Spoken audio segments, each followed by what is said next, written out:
ನಮಸ್ಕಾರ. ಶ್ರೀ ಟಿವಿ ನ್ಯೂಸ್ಗೆ ಸ್ವಾಗತ. ಈ ದಿನದ ಹೆಡ್ಲೈನ್ಸ್. ವರಂಟ ಡಾಕ್ಟರ್ ರಾಜ್ಕುಮಾರ್ ಜಿಲ್ಲಾ ರಂಗಮಂದಿರದಲ್ಲಿ ಕಲಾ ಪ್ರತಿಭೋತ್ಸವ ಕಾರ್ಯಕ್ರಮ.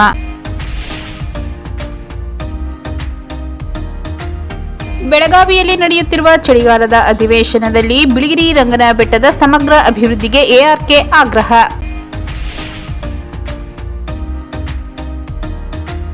ಅರಣ್ಯ ಸಿಬ್ಬಂದಿಗಳಿಗೆ ಆರೋಗ್ಯ ತಪಾಸಣೆ.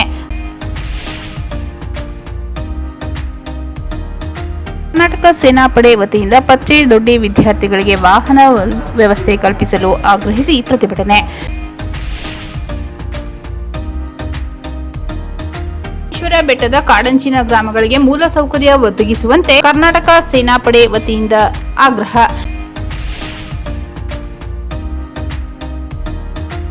ನಿರಾಶ್ರಿತರಿಗೆ ಶಿವು ಜನಸ್ನೇಹಿ ಟ್ರಸ್ಟ್ ವತಿಯಿಂದ ಉಚಿತ ಬೆಡ್ಶೀಟ್ ವಿತರಣೆ. ಶವ ಸಂಸ್ಕಾರಕ್ಕೆ ತೆರಳಿದ್ದ ವೇಳೆ ಮನೆಯಲ್ಲಿ ಕಳ್ಳತನ. ಡಿಸೆಂಬರ್ 15ರಂದು ಪತ್ರಕರ್ತರ ಬೇಡಿಕೆ ಈಡೇರಿಕೆಗಾಗಿ ಪತ್ರಕರ್ತರಿಂದ ಬೆಳಗಾವಿ ಚಲೋ. ವರಂಟ ಡಾಕ್ಟರ್ ರಾಜ್ಕುಮಾರ್ ಜಿಲ್ಲಾ ರಂಗಮಂದಿರದಲ್ಲಿ ಕಲಾ ಪ್ರತಿಭೋತ್ಸವ ಕಾರ್ಯಕ್ರಮ. ನಗರದ ಜಿಲ್ಲಾಡಳಿತ ಭವನದಲ್ಲಿರುವ ವರಂಟ ಡಾಕ್ಟರ್ ರಾಜ್ಕುಮಾರ್ ಜಿಲ್ಲಾ ರಂಗಮಂದಿರದಲ್ಲಿ ಜಿಲ್ಲಾಡಳಿತ, ಜಿಲ್ಲಾ ಪಂಚಾಯತ್ ಕನ್ನಡ ಮತ್ತು ಸಂಸ್ಕೃತಿ ಇಲಾಖೆ ಸಹಯೋಗದೊಂದಿಗೆ ಆಯೋಜಿಸಲಾಗಿದ್ದ ಕಲಾ ಪ್ರತಿಭೋತ್ಸವ ಕಾರ್ಯಕ್ರಮವನ್ನು ಹೆಚ್ಚುವರಿ ಜಿಲ್ಲಾಧಿಕಾರಿಗಳಾದ ಜವರೇಗೌಡ ಉದ್ಘಾಟಿಸಿದರು. ನಂತರ ಮಾತನಾಡಿದ ಅವರು, ಕಲೆ, ಸಾಹಿತ್ಯ, ಸಂಗೀತ, ಕ್ರೀಡೆ ಸೇರಿದಂತೆ ನಾನಾ ಕ್ಷೇತ್ರಗಳಲ್ಲಿ ವಿಶಿಷ್ಟವಾದ ಸಾಧನೆಯನ್ನು ಮಾಡಬೇಕಾದರೆ ನಿರಂತರವಾಗಿ ಅಭ್ಯಾಸ ಮಾಡುವ ಮೂಲಕ ಶ್ರಮಿಸಬೇಕು. ಮಕ್ಕಳು ತಮಗೆ ಆಸಕ್ತಿ ಇರುವಂತಹ ಕ್ಷೇತ್ರದಲ್ಲಿ ತೊಡಗಿಸಿಕೊಂಡು ಕಠಿಣವಾದ ಅಭ್ಯಾಸ ಮಾಡಬೇಕೆಂದು ಸಲಹೆ ನೀಡಿದರು. ಪಿಯುಡಿಡಿ ಪುಟ್ಟಗೌರಮ್ಮ ಮಾತನಾಡಿ, ಚಾಮರಾಜನಗರ ಜಿಲ್ಲೆ ಜಾನಪದ ಕಲೆಗಳ ತವರೂರಾಗಿದ್ದು ಹಲವು ಕಲಾ ಪ್ರಕಾರಗಳು ಜನ್ಮ ತಾಳಿವೆ. ಜಿಲ್ಲೆಯಲ್ಲಿ ವೀರಗಾಸೆ, ಕಂಸಾಳೆ, ಗೊರವರ ಕುಣಿತ ಸೇರಿದಂತೆ ಇತರ ಜಾನಪದ ಕಲೆಗಳನ್ನು ಮುಂದಿನ ಪೀಳಿಗೆಗೆ ಉಳಿಸಿ ಬೆಳೆಸಬೇಕಿದೆ ಎಂದರು. ಈ ಸಂದರ್ಭದಲ್ಲಿ ಬಾಲ ಪ್ರತಿಭೆ, ಕಿಶೋರ ಪ್ರತಿಭೆ, ಯುವ ಪ್ರತಿಭೆ, ಏಕವ್ಯಕ್ತಿಯ ಸ್ಪರ್ಧೆಯ ಕಲಾ ಪ್ರಕಾರಗಳ ಸ್ಪರ್ಧೆಗಳಲ್ಲಿ ಮಕ್ಕಳು ಭಾಗವಹಿಸಿದರು. ಕಾರ್ಯಕ್ರಮದಲ್ಲಿ ಕನ್ನಡ ರಾಜ್ಯೋತ್ಸವ ಪ್ರಶಸ್ತಿ ಪುರಸ್ಕೃತ ದೊಡ್ಡ ಗವಿ ಬಸಪ್ಪ, ಕಲಾವಿದ ಬಸವರಾಜ್, ಜಿಲ್ಲಾಡಳಿತ ಶಾಖೆಯ ಶಿರಸ್ತೇದಾರ್ ರಂಗರಾಜ್, ಕನ್ನಡ ಮತ್ತು ಸಂಸ್ಕೃತಿ ಇಲಾಖೆ ಸಹಾಯಕ ನಿರ್ದೇಶಕ ರಾಜು ಸೇರಿದಂತೆ ಇತರರು ಹಾಜರಿದ್ದರು. ಬೆಳಗಾವಿಯಲ್ಲಿ ನಡೆಯುತ್ತಿರುವ ಚಳಿಗಾಲದ ಅಧಿವೇಶನದಲ್ಲಿ ಬಿಳಿಗಿರಿ ರಂಗನ ಬೆಟ್ಟದ ಸಮಗ್ರ ಅಭಿವೃದ್ಧಿಗೆ ಎಆರ್ಕೆ ಆಗ್ರಹ. ಯಳಂದೂರು ತಾಲೂಕಿನ ಬಿಳಿಗಿರಿ ರಂಗನ ಬೆಟ್ಟದ ಸಮಗ್ರ ಅಭಿವೃದ್ಧಿಗೆ 5.75 ಕೋಟಿ ಅನುದಾನ ಬಿಡುಗಡೆ ಮಾಡಬೇಕೆಂದು ರಾಜ್ಯ ಸರ್ಕಾರವನ್ನು ಶಾಸಕರಾದ ಎಆರ್ ಕೃಷ್ಣಮೂರ್ತಿ ಆಗ್ರಹಿಸಿದರು.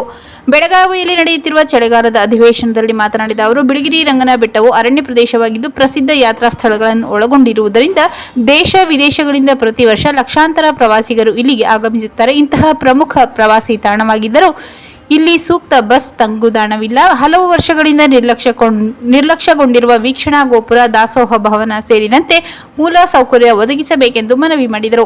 ಬಿಳಿಗಿರಿ ರಂಗನ ಬೆಟ್ಟದ ಸಮಗ್ರ ಅಭಿವೃದ್ಧಿಗೆ 5.75 ಅನುದಾನ ಅಗತ್ಯವಿದ್ದು ಅನುಮೋದನೆ ನೀಡಿ ಶೀಘ್ರ ಅನುದಾನ ಬಿಡುಗಡೆ ಮಾಡಬೇಕೆಂದು ಮನವಿ ಮಾಡಿದರು.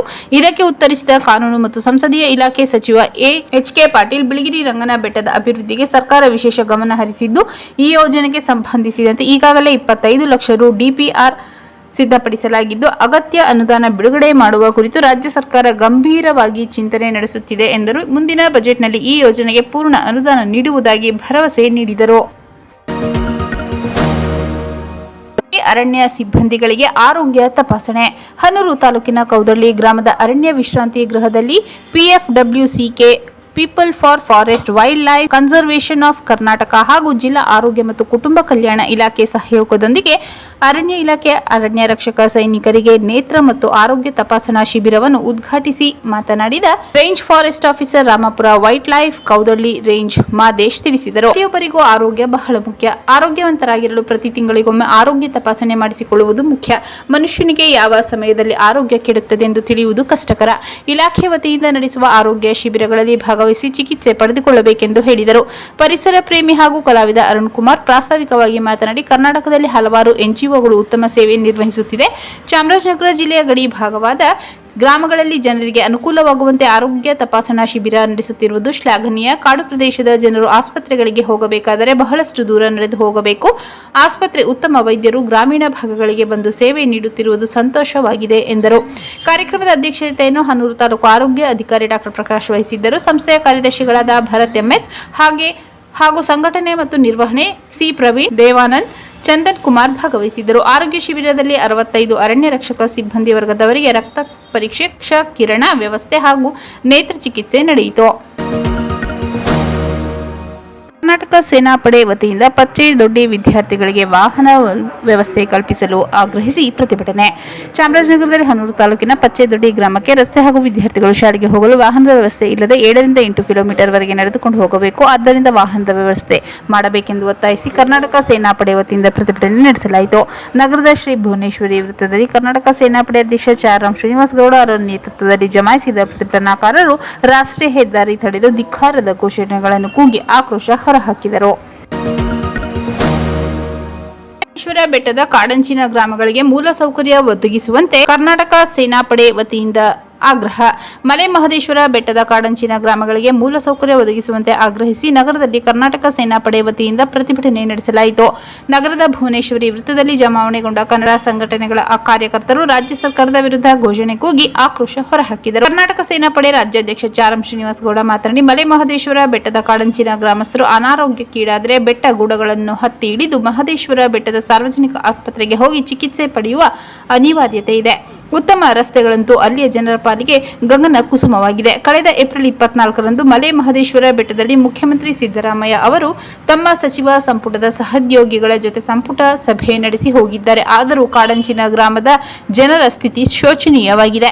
ಸರ್ಕಾರ ಕಾಟಾಚಾರಕ್ಕೆ ಸಚಿವ ಸಂಪುಟ ಸಭೆ ನಡೆಸುವ ಅಗತ್ಯವಿತ್ತೆ ಎಂದು ಪ್ರಶ್ನಿಸಿದರು. ಈಗಲಾದರೂ ರಾಜ್ಯ ಸರ್ಕಾರ ಎಚ್ಚೆತ್ತುಕೊಂಡು ಸೂಕ್ತ ಅನುದಾನ ಮೀಸಲಿಡುವ ಮೂಲಕ ಮಲೆ ಮಹದೇಶ್ವರ ಬೆಟ್ಟದ ಕಾಡಂಚಿನ ಗ್ರಾಮಗಳಿಗೆ ಉತ್ತಮ ಡಾಂಬರೀಕರಣ ರಸ್ತೆ, ವಿದ್ಯುತ್, ವಸತಿ, ಕುಡಿಯುವ ನೀರು ಒದಗಿಸಲು ಕ್ರಮ ಕೈಗೊಳ್ಳಬೇಕೆಂದು ಆಗ್ರಹಿಸಿದರು. ಕನ್ನಡ ಪರ ಹೋರಾಟಗಾರರಾದ ನಿಜಧ್ವನಿ ಗೋವಿಂದರಾಜ್, ಪಂಡಿತಹುಂಡಿ ರಾಜು, ಕನ್ನಡ ಹೋರಾಟ ಸಮಿತಿ ಅಧ್ಯಕ್ಷ ರಾಚಪ್ಪ, ವೀರಭದ್ರ, ನಂಜುಂಡಿ, ಸಿಎಂ ಕೃಷ್ಣಮೂರ್ತಿ, ಎಸ್ಪಿ ಬಾಲಸುಬ್ರಹ್ಮಣ್ಯಂ, ಸಾಂಸ್ಕೃತಿಕ ಕಲಾವೇದಿಕೆ ಅಧ್ಯಕ್ಷ ಶಿವು, ಲೋಕೇಶ್, ಮಹೇಶ್ ಗೌಡ, ಅರುಣ್ ಕುಮಾರ್, ಹೊನ್ನಳ್ಳಿ, ಗಾಯಕ ಮುತ್ತುರಾಜ್, ರವಿಚಂದ್ರ ಪ್ರಸಾದ್, ಲಿಂಗರಾಜ್, ಮಲ್ಲಣ್ಣ, ಬಿ ನಾಗರಾಜ್ ಸೇರಿದಂತೆ ಇತರರು ಭಾಗವಹಿಸಿದ್ದರು. ನಿರಾಶ್ರಿತರಿಗೆ ಶಿವು ಜನಸ್ನೇಹಿ ಟ್ರಸ್ಟ್ ವತಿಯಿಂದ ಉಚಿತ ಬೆಡ್ಶೀಟ್ ವಿತರಣೆ. ಚಾಮರಾಜನಗರದ ಬೀದಿಗಳಲ್ಲಿ ಮಲಗುವ ನಿರಾಶ್ರಿತರಿಗೆ ಶಿವು ಜನಸ್ನೇಹಿ ಟ್ರಸ್ಟ್ ವತಿಯಿಂದ ಬೆಡ್ಶೀಟ್ಗಳನ್ನು ಉಚಿತವಾಗಿ ಶಿವು ಜನಸ್ನೇಹಿ ಟ್ರಸ್ಟ್ನ ಅಧ್ಯಕ್ಷರಾದ ಶಿವು ವಿತರಣೆ ಮಾಡಿದರು. ನಗರದ ಚಾಮರಾಜೇಶ್ವರ ದೇವಸ್ಥಾನ ಹಾಗೂ ಬಸ್ ನಿಲ್ದಾಣ ಮತ್ತು ಅಂಗಡಿಗಳ ಬಾಗಿಲುಗಳಲ್ಲಿ ರಾತ್ರಿ ವೇಳೆಯಲ್ಲಿ ಮಲಗುವ ನಿರಾಶ್ರಿತರಿಗೆ ಬೆಡ್ಶೀಟ್ ನೀಡಲಾಯಿತು. ನಂತರ ಮಾತನಾಡಿದ ಸಂಸ್ಥೆ ಅಧ್ಯಕ್ಷ ಶಿವು ಅವರು, ಇತ್ತೀಚೆಗೆ ರಾತ್ರಿ ವೇಳೆಯಲ್ಲಿ ಚಳಿಯು ಹೆಚ್ಚಿದ್ದು ಕೆಲವರಿಗೆ ಚಳಿಯನ್ನು ತಾಳಲಾರದೆ ತೊಂದರೆ ಪಡುತ್ತಿರುವುದು ಕಂಡುಬಂದಿತು. ಅದನ್ನು ಅರಿತು ಶಿವು ಜನಸ್ನೇಹಿ ಟ್ರಸ್ಟ್ ವತಿಯಿಂದ ನಿರಾಶ್ರಿತರಿರುವ ಸ್ಥಳಗಳಿಗೆ ಬೆಡ್ಶೀಟ್ಗಳನ್ನು ವಿತರಣೆ ಮಾಡಿದ್ದೇವೆ. ಇಂತಹ ಸೇವೆಗಳಿಂದ ನಮಗೆ ಸಂತೋಷ ತಂದಿದೆ ಎಂದು ಹೇಳಿದರು. ಈ ಸಂದರ್ಭದಲ್ಲಿ ಪೊಲೀಸ್ ಇಲಾಖೆ ಸಿಬ್ಬಂದಿ ವರ್ಗ, ಶಿವು ಜನಸ್ನೇಹಿ ಟ್ರಸ್ಟ್ನ ಸ್ನೇಹಿತ ಬಳಗದವರು ಹಾಜರಿದ್ದರು. ಶವ ಸಂಸ್ಕಾರಕ್ಕೆ ತೆರಳಿದ್ದ ವೇಳೆ ಮನೆಯಲ್ಲಿ ಕಳ್ಳತನ. ಅಜ್ಜಿಯ ಶವ ಸಂಸ್ಕಾರಕ್ಕೆಂದು ಮನೆಯವರು ತೆರಳಿದ್ದ ವೇಳೆ ಮನೆಗೆ ನುಗ್ಗಿದ ಕಳ್ಳರು ಚಿನ್ನಾಭರಣ ಹಾಗೂ ನಗದನ್ನು ದೋಚಿರುವ ಘಟನೆ ಕೊಪ್ಪ ಗ್ರಾಮದಲ್ಲಿ ನಡೆದಿದೆ. ಕೊಪ್ಪ ಗ್ರಾಮದ ಮುನಿಯಪ್ಪ ಅವರ ಮನೆಯಲ್ಲಿ ಈ ಕಳ್ಳತನ ನಡೆದಿದ್ದು, ಮುನಿಯಪ್ಪ ರಾಮಪುರ ಪೊಲೀಸ್ ಠಾಣೆಯಲ್ಲಿ ದೂರು ದಾಖಲಿಸಿದ್ದಾರೆ. ಮುನಿಯಪ್ಪ ಅವರ ಅಜ್ಜಿ ಮೃತಪಟ್ಟಿದ್ದರಿಂದ ಡಿಸೆಂಬರ್ 7ರಂದು ರಾತ್ರಿ ಹರಿಕತೆ ಇದ್ದುದರಿಂದ ಮನೆಗೆ ಆಗಮಿಸಿರಲಿಲ್ಲ. ಎಲ್ಲ ಕಾರ್ಯ ಮುಗಿದ ನಂತರ ಡಿಸೆಂಬರ್ 8ರ ಬೆಳಗ್ಗೆ 7 ಗಂಟೆಗೆ ಮನೆಗೆ ಬಂದಾಗ ಮನೆಯಲ್ಲಿ ಚಿನ್ನದ ನೆಕ್ಲೆಸ್ ಹಾಗೂ 65,000 ರು ಕಳುವಾಗಿರುವುದು ತಿಳಿದು ಬಂದಿದೆ. ತಕ್ಷಣ ಮುನಿಯಪ್ಪ ರಾಮಪುರ ಪೊಲೀಸ್ ಠಾಣೆಗೆ ತೆರಳಿ ಮನೆ ಬಾಗಿಲಿನ ಬೀಗ ಮುರಿದು 15 ವರ್ಷಗಳ ಹಿಂದೆ ಮಾಡಿಸಿರುವ 75,000 ರು ಮೌಲ್ಯದ ಚಿನ್ನದ ನೆಕ್ಲೆಸ್ ಹಾಗೂ ಹಣವನ್ನು ಮನೆಯ ಬಾಗಿಲಿನ ಬೀಗ ಮುರಿದು ಕಳ್ಳರು ದೋಚಿದ್ದಾರೆ. ಈ ಸಂಬಂಧ ಕಳ್ಳರನ್ನು ಪತ್ತೆ ಹಚ್ಚಿ ಚಿನ್ನ ಹಾಗೂ ಹಣವನ್ನು ಕೊಡಿಸುವಂತೆ ದೂರು ನೀಡಿದ್ದಾರೆ. ಪ್ರಕರಣ ದಾಖಲಾಗುತ್ತಿದ್ದಂತೆ ರಾಮಪುರ ಪೊಲೀಸ್ ಠಾಣೆ ಅಪರಾಧ ವಿಭಾಗದ ಎಸ್ಐ ಲೋಕೇಶ್ ಮತ್ತು ಸಿಬ್ಬಂದಿ ಮನೆಗೆ ಭೇಟಿ ನೀಡಿ ಪರಿಶೀಲನೆ ನಡೆಸಿದ್ದು, ಪ್ರಕರಣ ದಾಖಲಿಸಿಕೊಂಡಿರುವ ಪೊಲೀಸರು ಮುಂದಿನ ಕ್ರಮ ಕೈಗೊಂಡಿದ್ದಾರೆ. ಡಿಸೆಂಬರ್ 15ರಂದು ಪತ್ರಕರ್ತರ ಬೇಡಿಕೆ ಈಡೇರಿಕೆಗಾಗಿ ಪತ್ರಕರ್ತರಿಂದ ಬೆಳಗಾವಿ ಚಲೋ. ಡಿಸೆಂಬರ್ 15ರಂದು ಕಾರ್ಯನಿರತ ಪತ್ರಕರ್ತರ ಧ್ವನಿ ರಾಜ್ಯಾಧ್ಯಕ್ಷ ಮಲ್ಲಿಕಾರ್ಜುನ ಬಂಗ್ಲೆ ಅವರ ನೇತೃತ್ವದಲ್ಲಿ ಪ್ರತಿಭಟನೆ ಹಮ್ಮಿಕೊಳ್ಳಲಾಗಿದೆ. ರಾಜ್ಯದಲ್ಲಿರುವ ಎಲ್ಲಾ ಕಾರ್ಯನಿರತ ಪತ್ರಕರ್ತರಿಗೆ ಸರ್ಕಾರ ರಕ್ಷಣೆ ಹಾಗೂ ಬಸ್ ಪಾಸ್ ಮತ್ತು ಇನ್ನಿತರ ಸೌಲಭ್ಯಗಳನ್ನು ನೀಡುವಂತೆ ಆಗ್ರಹಿಸಿ ಕರ್ನಾಟಕ ಕಾರ್ಯನಿರತ ಪತ್ರಕರ್ತರ ಧ್ವನಿ ಸಂಘಟನೆ ವತಿಯಿಂದ ಡಿಸೆಂಬರ್ 15ರಂದು ಬೆಳಗಾವಿ ಸುವರ್ಣಸೌಧದ ಮುಂದೆ ಪ್ರತಿಭಟನೆ ಹಮ್ಮಿಕೊಳ್ಳಲಾಗಿದೆ ಎಂದು ಜಿಲ್ಲಾಧ್ಯಕ್ಷ ಜಿ ಬಂಗಾರು ತಿಳಿಸಿದ್ದಾರೆ. PRGI ಆರ್ಎನ್ಐ ಹೊಂದಿರುವ ಎಲ್ಲ ಪತ್ರಕರ್ತರಿಗೂ ವೃತ್ತಿ ಸಂಬಂಧಿಸಿದ ಚಟುವಟಿಕೆಗಳ ಕಾರ್ಯನಿರ್ವಹಿಸಲು ರಾಜ್ಯದಾದ್ಯಂತ ಓಡಾಡಲು ಉಚಿತ ಬಸ್ ಪಾಸ್ ವ್ಯವಸ್ಥೆ ಕಲ್ಪಿಸಬೇಕು. ಸರ್ಕಾರ ಹಾಗೂ ಸಾರ್ವಜನಿಕರ ಮಧ್ಯೆ ಸಂಪರ್ಕ ಸೇತುವೆಯಾಗಿ ಪ್ರಾಣದ ಹಂಗನ್ನು ತೊರೆದು ನಿಸ್ವಾರ್ಥ ಸೇವೆಯಲ್ಲಿ ತೊಡಗಿರುವ ರಾಜ್ಯದ ಸಮಸ್ತ ಪತ್ರಕರ್ತರಿಗೆ ಈ ಕೂಡಲೇ ಸರ್ಕಾರ ಪತ್ರಕರ್ತರ ರಕ್ಷಣಾ ಕಾಯ್ದೆ ಶೀಘ್ರ ಜಾರಿಗೊಳಿಸಬೇಕು. ವಾರ್ತಾ ಇಲಾಖೆಯಲ್ಲಿ ಪ್ರಸ್ತುತ ಖಾಲಿ ಇರುವ 300ಕ್ಕೂ ಅಧಿಕ ಸಿಬ್ಬಂದಿಯನ್ನು ಸರ್ಕಾರ ಕೂಡಲೇ ನೇಮಕಗೊಳಿಸಬೇಕು. PRGI ಆರ್ಎನ್ಐ ಹೊಂದಿರುವ ಎಲ್ಲಾ ಪತ್ರಕರ್ತರಿಗೂ ವಿಧಾನಸೌಧ ವಿಕಾಸಸೌಧ ಪ್ರವೇಶಿಸಲು ಮುಕ್ತ ಅವಕಾಶ ಒದಗಿಸಬೇಕು. ರಾಜ್ಯದ ಕಾರ್ಯನಿರತ ಪ್ರತಿಯೊಬ್ಬ ಪತ್ರಕರ್ತರಿಗೆ ಜೀವ ವಿಮಾ ಸೌಲಭ್ಯ ಸರ್ಕಾರ ಒದಗಿಸಬೇಕು. ಜಿಲ್ಲಾ ವ್ಯಾಪ್ತಿಯಲ್ಲಿರುವ ಪತ್ರಿಕಾ ಭವನವನ್ನು ಯಾವೊಂದು ಪತ್ರಿಕಾ ಸಂಘಟನೆಗಳಿಗೆ ನೀಡದೆ ಆಯಾ ಜಿಲ್ಲಾಧಿಕಾರಿಗಳ ಸುಪರ್ದಿಯಲ್ಲಿ ವಾರ್ತಾ ಇಲಾಖೆ ಅಧಿಕಾರಿಗಳ ಮೂಲಕ ನಿರ್ವಹಣೆ ಆದೇಶಿಸಬೇಕು. ಪತ್ರಕರ್ತರಿಗೆ ಕೆಲ ಪೊಲೀಸ್ ಅಧಿಕಾರಿಗಳಿಂದ ಆಗುತ್ತಿರುವ ದೌರ್ಜನ್ಯಗಳನ್ನು ಸರ್ಕಾರ ತಡೆಗಟ್ಟಬೇಕು. ನಾಡಿನ ಪತ್ರಕರ್ತರ ಹಿತಕ್ಕಾಗಿ ಪತ್ರಕರ್ತರ ಅಭಿವೃದ್ಧಿ ನಿಗಮ ಸ್ಥಾಪಿಸಬೇಕು. ಪತ್ರಕರ್ತರು ಕರ್ತವ್ಯ ನಿರ್ವಹಿಸುವಾಗ ಸಹಜ ಸಾವು ಅಪಘಾತದಿಂದ ಮೃತಪಟ್ಟರೆ ಆ ಪತ್ರಕರ್ತರ ಕುಟುಂಬಕ್ಕೆ ಸರ್ಕಾರದಿಂದ 10 ಲಕ್ಷ ರುಗಳ ಪರಿಹಾರ ಒದಗಿಸಬೇಕು. ಇನ್ನು ಸಂಕಷ್ಟದಲ್ಲಿ ಪತ್ರಕರ್ತರಿಗೆ ಮಾಶಾಸನಕ್ಕೆ ಸಂಬಂಧಿಸಿದಂತೆ ನಿಯಮ 7ರಲ್ಲಿ ವಾರ ಸೇರಿದಂತೆ ಇನ್ನಿತರ ಪತ್ರಿಕೆಗಳ ಪ್ರತಿನಿಧಿಗಳು ಮಾಶಾಸನ ಪಡೆಯಲು ಅರ್ಹತೆ ಹೊಂದಿಲ್ಲವೆಂದು ವಾರ್ತಾ ಇಲಾಖೆ ಸ್ಪಷ್ಟವಾಗಿ ನಿಬಂಧನೆ ಹೊರಡಿಸಿರುವುದು ಕೂಡ ನಿಯಮ ಬಾಹಿರ. ದಿನಪತ್ರಿಕೆಗಳ ರೀತಿಯಲ್ಲೇ ನಿಯತಕಾಲಿಕಗಳು press registration general of India ವತಿಯಿಂದ ಪರವಾನಗಿ ಹೊಂದಿ ಪತ್ರಿಕೆಗಳನ್ನು ಹೊರತಂದಿರುವ ಹಿನ್ನೆಲೆಯಲ್ಲಿ ಸಂಕಷ್ಟದಲ್ಲಿರುವ ಈ ನಿಯತಕಾಲಿಕ ಪತ್ರಿಕೆಗಳಲ್ಲಿ ಕಾರ್ಯನಿರ್ವಹಿಸುವ ಸಂಪಾದಕರು ಹಾಗೂ ವರದಿಗಾರರಿಗೆ ಸರ್ಕಾರ ಮಾಶಾಸನ ಒದಗಿಸಬೇಕು. ಸಾರ್ವಜನಿಕ ಸೇವೆಯಲ್ಲಿರುವ ಪತ್ರಕರ್ತರು ತಮ್ಮ ಸ್ವಂತ ವಾಹನಗಳ ಮೂಲಕ ಕೆಲಸ ನಿಮಿತ್ತ ಸಂಚರಿಸಲು ಉಚಿತ ಟೋಲ್ ವ್ಯವಸ್ಥೆ ಕಲ್ಪಿಸಬೇಕು. ಪತ್ರಕರ್ತರ ಮಾಶಾಸನ ನಿಯಮಗಳನ್ನು ಸರಳೀಕರಿಸಿ ಸಂಕಷ್ಟದಲ್ಲಿರುವ ಹಿರಿಯ ಪತ್ರಕರ್ತರಿಗೆ ಸರ್ಕಾರ ನೆರವಾಗಬೇಕು ಸೇರಿದಂತೆ ಹಲವಾರು ಬೇಡಿಕೆಗಳನ್ನು ಮುಂದಿಟ್ಟುಕೊಂಡು ರಾಜ್ಯ ಸರ್ಕಾರದ ಗಮನ ಸೆಳೆಯಲಾಗುವುದೆಂದು ಚಾಮರಾಜನಗರ ಜಿಲ್ಲಾ ಘಟಕದ ಅಧ್ಯಕ್ಷ ಜಿ ಬಂಗಾರು, ಪ್ರಧಾನ ಕಾರ್ಯದರ್ಶಿ ಚಿನ್ನಸ್ವಾಮಿ ಎ ಹಾಗೂ ಉಪಾಧ್ಯಕ್ಷ ಮಹದೇವಸ್ವಾಮಿ ಅವರು ಮುಖ್ಯಮಂತ್ರಿ ಸಿದ್ದರಾಮಯ್ಯ ಅವರು ರಾಜ್ಯದ ಎಲ್ಲ ಪತ್ರಕರ್ತರಿಗೆ ಅನುಕೂಲ ಮಾಡಬೇಕೆಂದು ಒತ್ತಾಯಿಸಿದ್ದಾರೆ. ರಾಜ್ಯದ ಗಡಿ ಜಿಲ್ಲೆ ಚಾಮರಾಜನಗರ ಜಿಲ್ಲೆಯಿಂದ ಪತ್ರಕರ್ತರು ಹೆಚ್ಚಿನ ಸಂಖ್ಯೆಯಲ್ಲಿ ಬೆಳಗಾವಿ ಚಲೋಗೆ ಆಗಮಿಸಬೇಕೆಂದು ಮನವಿ ಮಾಡಿದ್ದಾರೆ. ಮತ್ತೊಮ್ಮೆ ಮುಖ್ಯಾಂಶಗಳು. ವರಂಟ ಡಾಕ್ಟರ್ ರಾಜ್ಕುಮಾರ್ ಜಿಲ್ಲಾ ರಂಗಮಂದಿರದಲ್ಲಿ ಕಲಾ ಪ್ರತಿಭೋತ್ಸವ ಕಾರ್ಯಕ್ರಮ.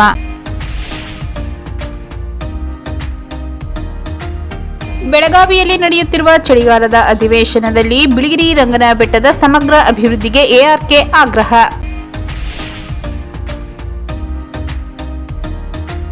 ಅರಣ್ಯ ಸಿಬ್ಬಂದಿಗಳಿಗೆ ಆರೋಗ್ಯ ತಪಾಸಣೆ.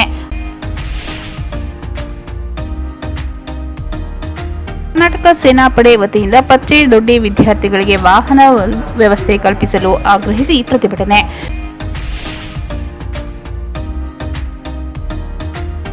ಬೆಟ್ಟದ ಕಾಡಂಚಿನ ಗ್ರಾಮಗಳಿಗೆ ಮೂಲಸೌಕರ್ಯ ಒದಗಿಸುವಂತೆ ಕರ್ನಾಟಕ ಸೇನಾಪಡೆ ವತಿಯಿಂದ ಆಗ್ರಹ.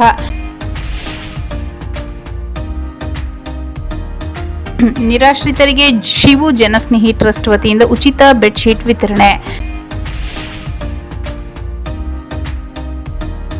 ಶವ ಸಂಸ್ಕಾರಕ್ಕೆ ತೆರಳಿದ್ದ ವೇಳೆ ಮನೆಯಲ್ಲಿ ಕಳ್ಳತನ. ಡಿಸೆಂಬರ್ 15ರಂದು ಪತ್ರಕರ್ತರ ಬೇಡಿಕೆ ಈಡೇರಿಕೆಗಾಗಿ ಪತ್ರಕರ್ತರಿಂದ ಬೆಳಗಾವಿ ಚಲೋ.